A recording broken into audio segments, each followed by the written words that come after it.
Camellia is an evergreen grown in the garden and will sustain some really cold temperatures. It's pretty. It has a lot of petals, but it's one worth making. You have larger petals and smaller. You're going to need to cut 24 of each of these to layer it up, as you've seen on my sample here on this wreath. The leaves are dark green, and I'm going to show you a new technique this time for doing evergreen leaves that will really bring out that detail that you like. The first thing I'm going to do, if you look at my flower here, there's some depth to it, so I'm going to shade. And I'm going to add a little bit of this is a pink camellia, so if we take a color a little bit darker, this dark pink, and I'm just going to rub some right on the stem of those petals. Just so when you look down at it, it gives you that dimension and depth that you need. So all my petals are shaded that way. And then we'll move them over here to the pad. The molding pad, I'm going to use the loop tool. And if you take and just, again, stroke it for shaping.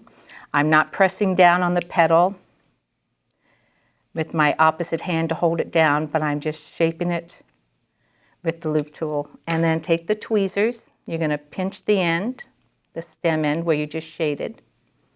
If you pinch it and hold that pinch, turn it upside down using the medium ball stylus and just give a little bit of a curve to that outer edge of that petal. Now you're going to do that with all your petals. Even the little ones that build the center. The only difference is I'm going to use the smaller end of the loop tool, and I will pinch it, but I'm not going to bend that outer petal outward. I'm going to leave it cupped in like it showed with the after the loop tool. So I'm going to pinch it, and I'll set it aside. Now before I start on building it, I want to show you my new trick on evergreen leaves. A little bit of petroleum jelly, Vaseline. Just rub it on your fingers, and we're going to rub the paper with this Vaseline. Not only shines it up a bit, it darkens the paper and gives it that waxy look that evergreen leaves have.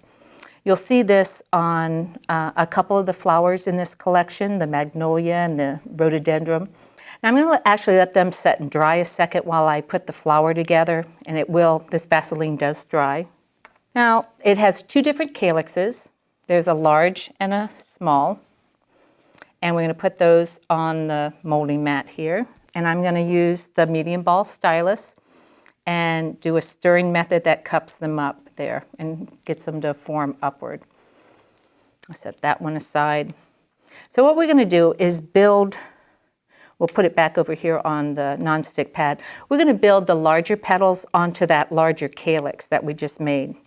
So by holding it down and taking one of your petals, you're going to drag it through the glue. Doesn't have to be a big clump, but right on that, each one of those projections is going to get a petal. So the first line is 6 petals. This one's got 6 dried, and so I'm going to take the next petal.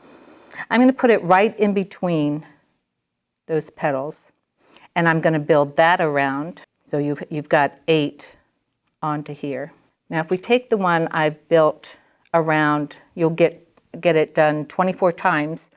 The smaller calyx will also get a row of petals, and you're going to build that around 6 times, and then again in the middle, and then you just pick it up and put it in the center, like I've built this one. Now all you have to do is add those little petals, and they just get stood up right in the center, and you're going to build that around. And that's what I've done on this finished one here. I've built it around to really, there'll be about 12, I think, that you'll get in there and make that budded area, and you'll just keep standing them around till you get that finished area.